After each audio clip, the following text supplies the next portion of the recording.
नमस्कार, पुन्हा एकदा सर्वांचे खूप खूप स्वागत। आज आपण नाचणीच्या पिठापासून म्हणजेच रागीपासून केक बनवणार आहे। केक बनवणे अगदी सोपे आहे। असाच जर पौष्टिक केक बनवायचा असेल तर व्हिडिओ शेवटपर्यंत पहा। नाचणी ही आपल्या शरीरासाठी अत्यंत महत्त्वाची असते। सर्वात जास्त कॅल्शियमचे प्रमाण आणि लोहाचे प्रमाण नाचणीमध्ये असते।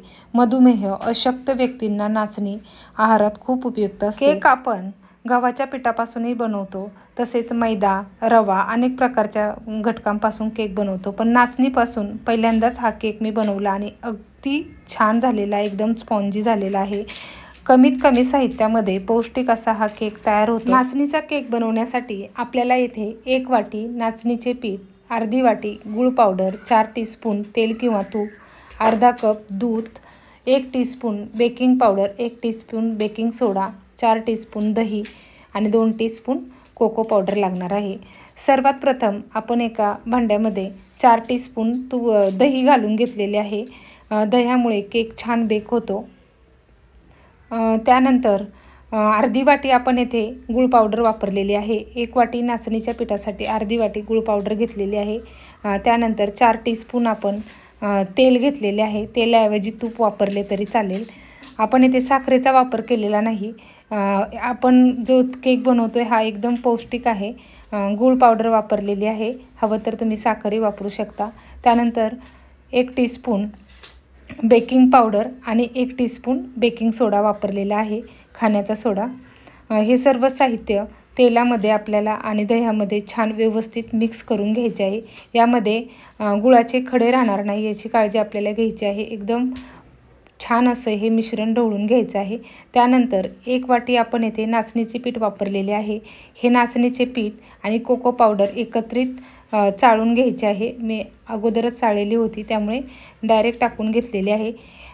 हे पहा, कोको पावडर आपल्या आवडीनुसार येथे टाकायचे आहे। जास्त डार्क तुम्हाला चॉकलेटी केक हवा असेल तर 2 टीस्पून टाका आणि कमी असेल तर 1 टीस्पून टाकला तरी चालेल, कारण नाचणी रंगानेच चॉकलेटी असते त्यामुळे केक एकदम छान चॉकलेटी आणि स्पॉन्जी होतो।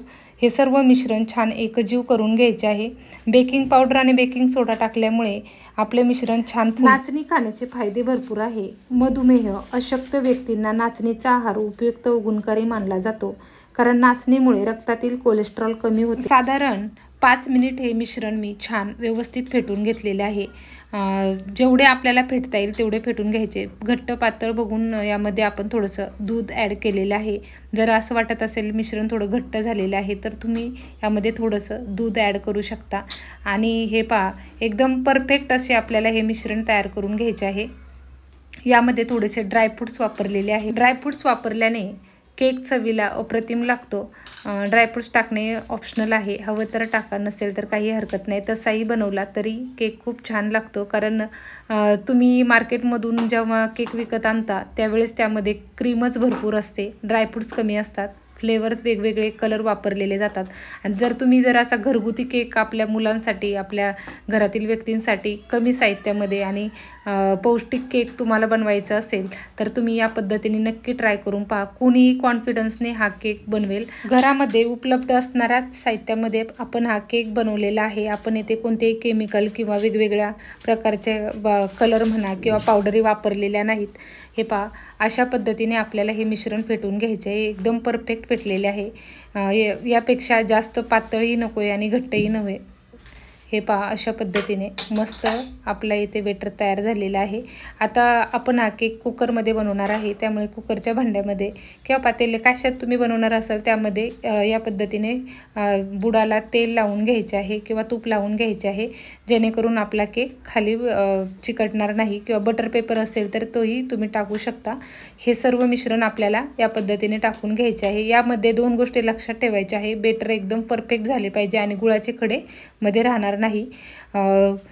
हे पहा, आपण हे मिश्रण यामध्ये टाकून घेतलेले आहे आणि हे व्यवस्थित सेट करून घ्यायचे आहे। यामध्ये वरून पुन्हा आपण थोडेसे ड्रायफ्रूट्स टाकून घेतलेले आहे, त्यामुळे दिसायला हा केक छान दिसतो। आणि लहान मुलांचे खाण्याच्या बाबतीचे ड्रायफ्रूटचे जे नाटकं असतात ते केकमध्ये बरोबर खाल्ले जातात।